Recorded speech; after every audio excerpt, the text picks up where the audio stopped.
Hell no. No son of mine will be joining pieces of rags together all in the name of fashion designing. Victor's voice roared through the opulent study, its mahogany walls shuddering under his fury. The man, 60, broad-shouldered, with silver hair and steel-gray eyes, loomed over his son, his tailored black suit a symbol of his shipping empire's might. The crystal decanter on his desk glinted like a weapon, catching the lamplight. Ethan, 22, stood defiant, his lean frame taut, his short black hair framing dark eyes that burned with resolve. I'm not joining your business, Dad. It's dirty, smuggling, bribes, lives destroyed. I've seen it my whole life. I want nothing to do with it. I'm going to be a fashion designer. Victor's laugh was a guttural snarl, echoing off the bookshelves. A tailor? You think stitching clothes makes you a man? My empire funds this house, your schools, your life. You'll inherit it, or you're nothing. No child of mine will be a nobody. I'd rather be a nobody than a crook, Ethan shot back, his voice low and fierce. Behind him, his younger sister, Christine, 19, hovered in the doorway, her sharp features and steel-gray eyes, Victor's eyes, watching intently, her tailored blazer a mirror of her father's style. Victor gestured to her, his voice cutting. Look at Christine. She's got more spine than you, ready to take the reins. If only she were my son. Christine's lips curved, pride flashing, but Ethan's heart sank, the comparison a familiar wound. He turned, ignoring Victor's bellow to return, and stormed out, the door slamming. In the hallway, Grace stood, her delicate frame wrapped in a silk shawl, her blonde hair streaked with silver, her hazel eyes brimming with fear and pride. Ethan, she whispered, reaching for him. I'm done, Mom. I can't live like this. His voice cracked, the boy beneath his resolve surfacing. Grace nodded, her lips trembling. I begged him to go clean for years. It's torn us apart. Be careful. He's ruthless, and Christine, she's too deep in his world. Ethan's childhood was a gilded prison, shadowed by Victor's empire. The shipping business, outwardly legitimate, concealed a labyrinth of smuggling, tax evasion, and political bribes. As a boy, Ethan overheard his parents' arguments, Grace's voice, sharp with morality, pleading, "This isn't right, Victor. It's poisoning us." Victor's reply was cold, "This is how the world works, Grace. You want this life? This is the price." Their marriage eroded, Grace staying for Ethan and Christine, her quiet strength a lifeline. Christine, 3 years younger, idolized Victor. She shadowed him at the docks, memorized contracts, and soaked up his praise. "You're my legacy," he'd tell her, dismissing Ethan's sketches. Victor's comparisons cut deep. "Why can't you be like Christine? She's got ambition." Ethan retreated to Grace's sewing room, where she taught him to thread a needle, her hazel eyes warm. "You have a gift," she'd say, guiding his hands. Victor scoffed, tossing Ethan's designs aside. "Doodles won't make you a man." At 8, Ethan stitched a patchwork scarf for Grace, his small hands fumbling but determined. She wore it to a gala, her smile defiant against Victor's sneer. Christine, 5, watched, clutching a toy ship Victor gave her. "Why do you sew?" she asked, her voice curious. Ethan grinned. "It's like building something alive." She tilted her head, intrigued, but Victor called her away, her loyalty already his. In high school, Ethan's talent shone in local contests, his sketches winning awards at community fairs. Christine excelled in debate, her sharp mind earning Victor's approval. "That's my girl," he'd say, ignoring Ethan's achievements. At 15, Ethan designed a dress for a school dance, stitching it himself, the fabric flowing like a dream. Classmates cheered, but Victor didn't show, sending Christine instead, her smile tight. "It's nice," she said, but her eyes betrayed envy. She was Victor's heir, but Ethan had a spark she couldn't touch. Ethan's teenage years were a quiet rebellion. He joined an after-school art club, sketching in secret, his notebook hidden under his mattress. Christine, meanwhile, interned at Victor's company, her confidence growing. At 17, she confronted Ethan in their kitchen, her blazer crisp. You're embarrassing Dad with this art stuff. Ethan met her gaze, his pencil pausing. I'm not here to please him. She scoffed, but her fingers fidgeted, a crack in her armor. Grace overheard, her heart aching for both children, trapped in Victor's shadow. College was a battleground. Victor forced Ethan into business studies, but Ethan secretly enrolled in fashion courses, staying late in the art studio, his hands stained with ink and dye. Christine joined the company part-time, negotiating deals with a confidence that masked the danger. She visited Ethan at campus, her blazer sharp, her tone cutting. You're wasting your life on this, she said, gesturing to his sketches. Ethan leaned back, his t-shirt worn. I'm living mine. You're living Dad's. Her jaw tightened, and she left, their bond fraying further. Ethan's professor, Elena, a former couture designer, saw his potential, mentoring him with tough love. You've got vision, but you need grit, she'd say, adjusting his patterns. The study confrontation was inevitable, a spark igniting years of resentment. Victor's retribution was brutal. He froze Ethan's accounts, cut his tuition, and barred him from the estate. Choose my path, or you're no son of mine, he declared.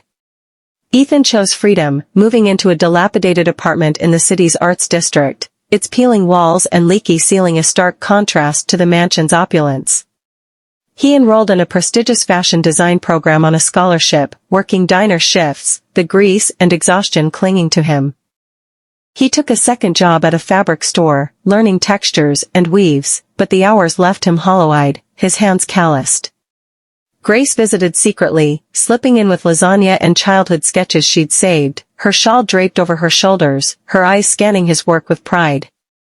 You're doing it, Ethan, she'd say, offering cash from her personal savings. Ethan pushed it back, his voice firm. No, Mom. I don't want Dad's dirty money. I'll make it on my own. It's mine, she'd insist, her voice fierce. I've saved for years, hidden from him.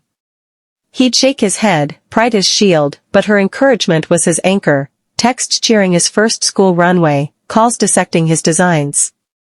Your work will speak for itself, she'd say.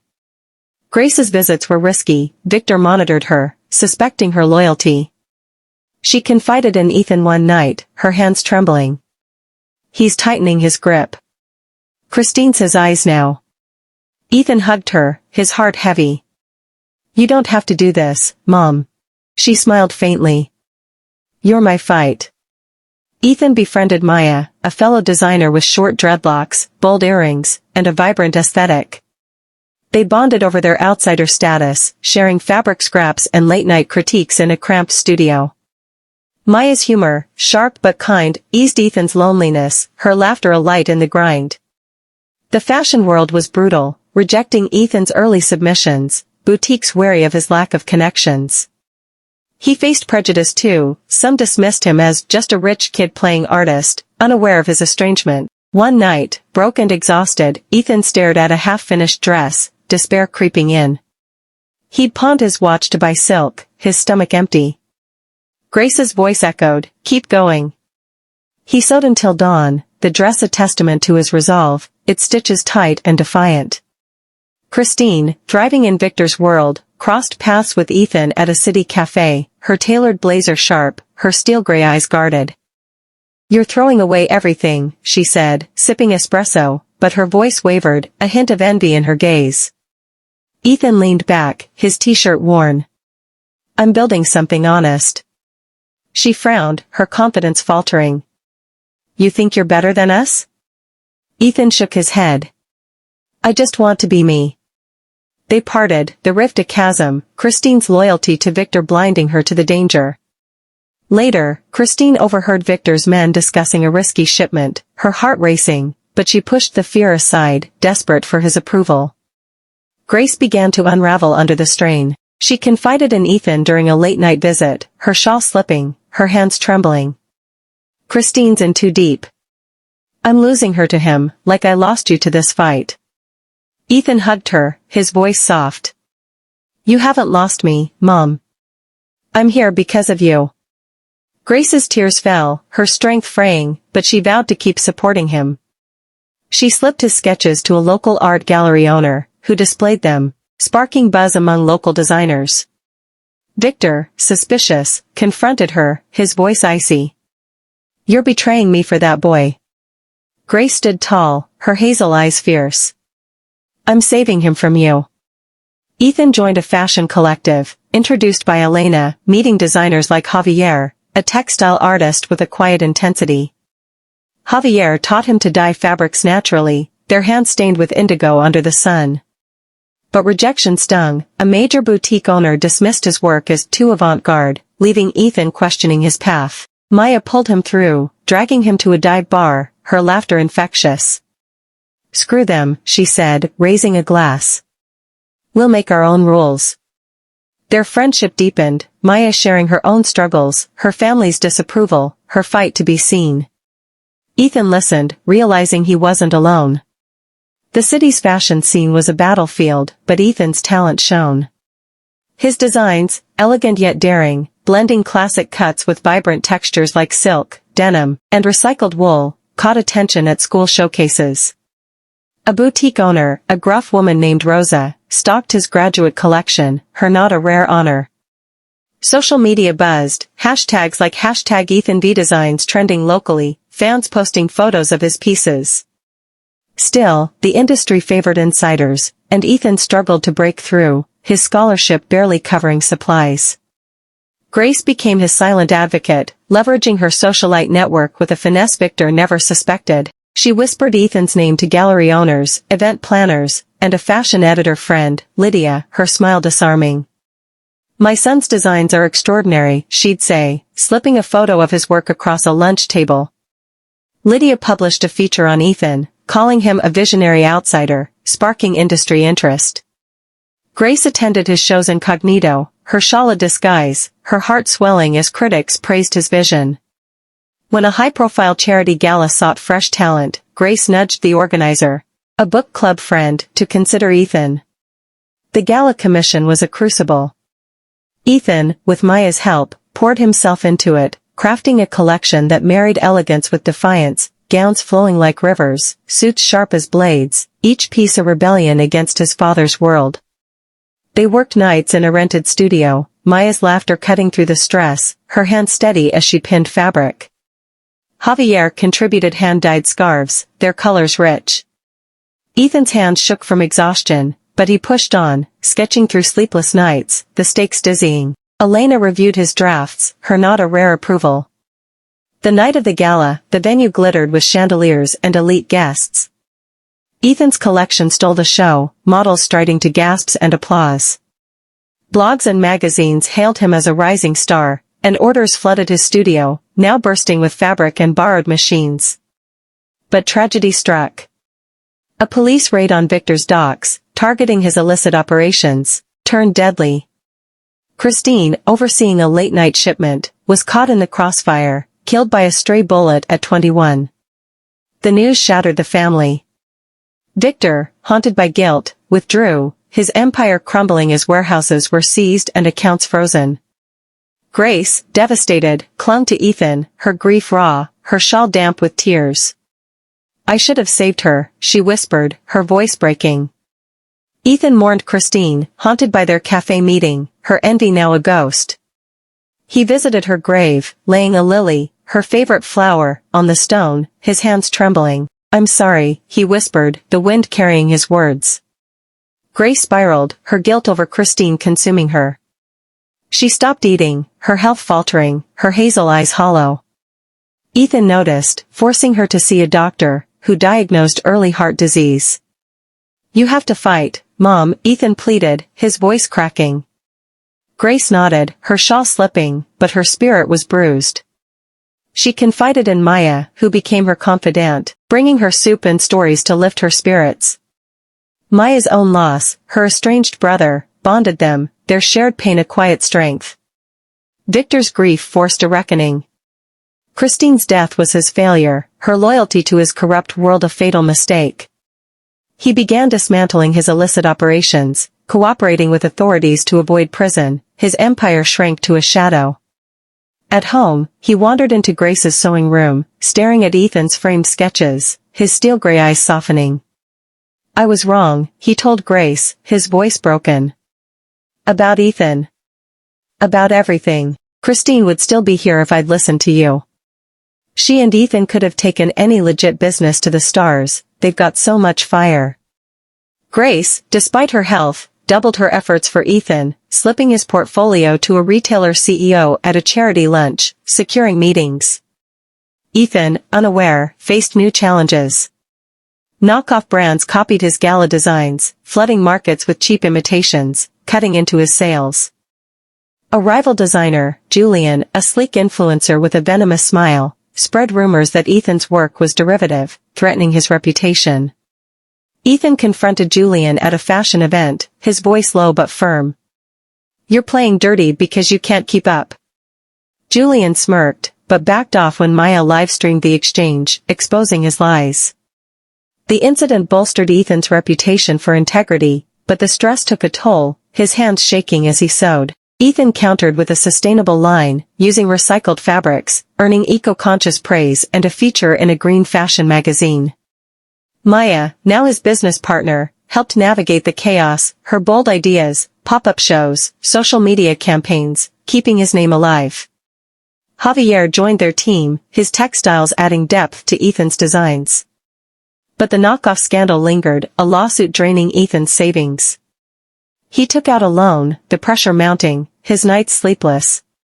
Elena, seeing his strain, shared her own story of failure, a failed brand in her youth, urging him to endure. "You're stronger than I was," she said, her voice steady. Victor's transformation continued. He sold assets to fund a legitimate shipping venture, a shadow of his empire but clean.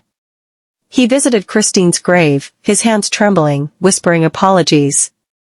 He wrote to Ethan, a trembling letter, "I've lost one child. I don't want to lose you too. I'm proud, Ethan." Ethan read it in his studio, surrounded by swatches, his heart torn. Christine's memory, her ambition, her envy, her loss, weighed heavy, as did years of Victor's disdain. Grace urged him to consider it, meeting him at a quiet cafe, her shawl slipping. "He's changing," she said, her hazel eyes red from crying. Christine's death broke him. "He's changed now." "I needed you, Mom," Ethan said, his voice soft. "You believed in me."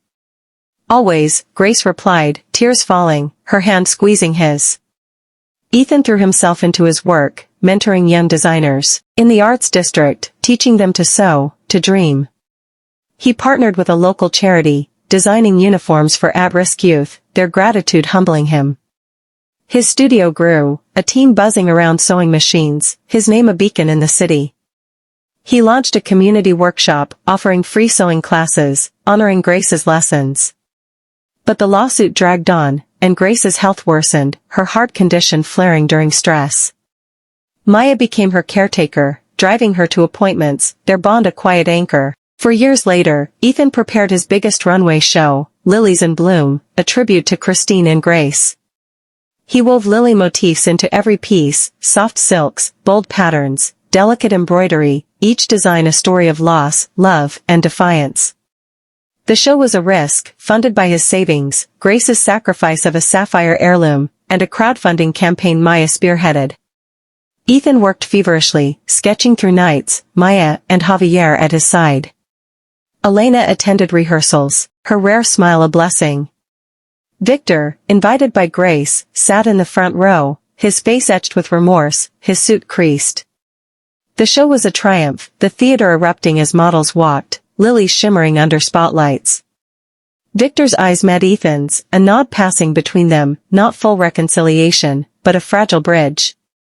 Backstage, Victor approached Ethan, his voice hoarse. "I failed you both.